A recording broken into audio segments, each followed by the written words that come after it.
Magandang araw mga mag-aaral. Ako nga pala si Binibining Jonah Butnande. Ako ang makakasama ninyo sa pagtatalakay ng bagong aralin sa wikang Filipino. Bago tayo magsimula, inaanyayahan ko ang lahat sa pagtayo upang buksan natin ang araw na ito sa isang panalangin. Ipikit natin ang ating mga mata at iyuko ang ating mga ulo.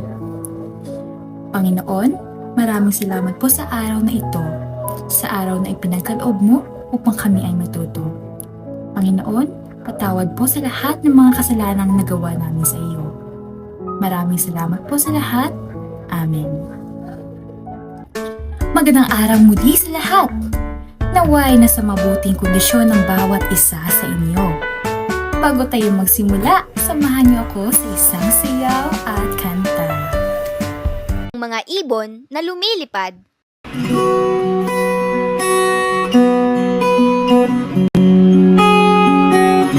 Ang mga ibon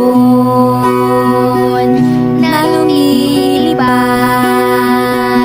ay mahal ng Diyos, di kumukupas.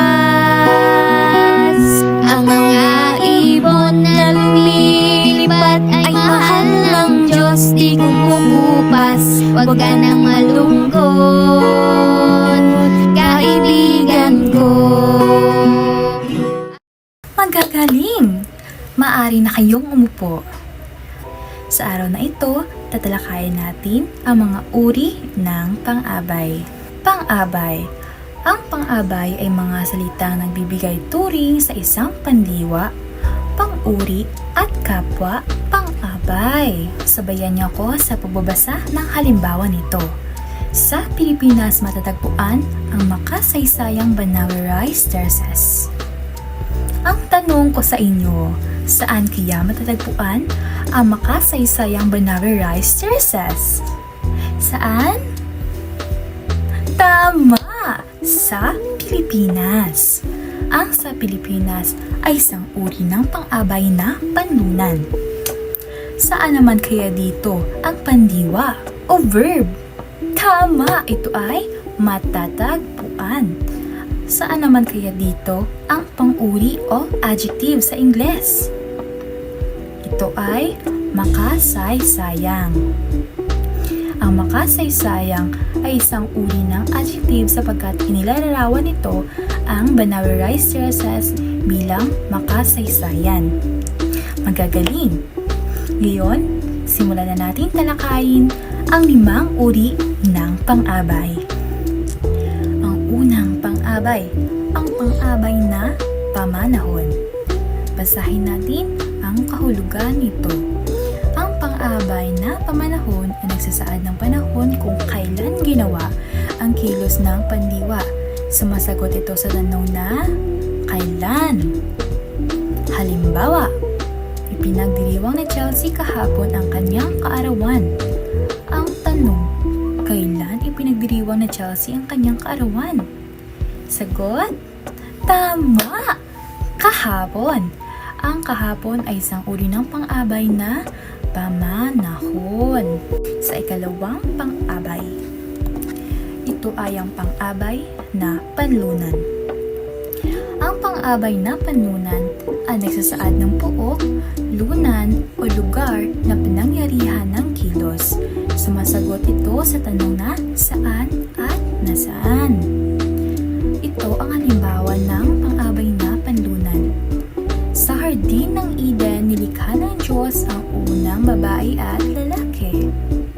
Saan nilikha ng Diyos ang unang babae at lalaki? Tama! Ito ay sa hardin ng Eden. Ang hardin ng Eden ay isang uri ng pang-abay na panlunan.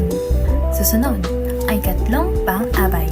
Ito ay ang pang-abay na pamaraan. Ang pang-abay na pamaraan ay nagsasaad na kung paano ginaganap ang kilos na sumasagot sa tanong na paano. Halimbawa, buong puso tayo minahal ng Panginoong Jesus. Paano tayo minahal ng Panginoong Jesus? Buong puso. Ang buong puso ay isang uri na pang-abay na pamaraan. Susunod ang pang-abay na pang-agam. Ito ay nagsasaad ng pag-aalinlangan o walang katiyakan.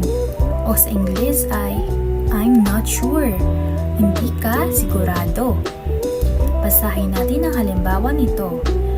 Baka mamaya at titigil na ang ulan. Titigil na ba mamaya ang ulan? Baka. Saan dito yung pang-abay?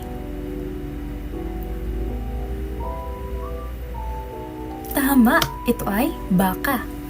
Ano ang baka? Ito ay pang-abay na pang-agam. Ang kalimang pang-abay. Ito ay ang pang-abay na pananggi. Ang pang-abay na pananggi ay isang pang-abay na nagsasaad ng pagtanggi tulad ng hindi, di, at ayaw.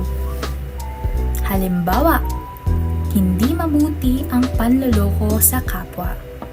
Mabuti ba ang panloloko sa kapwa? Hindi.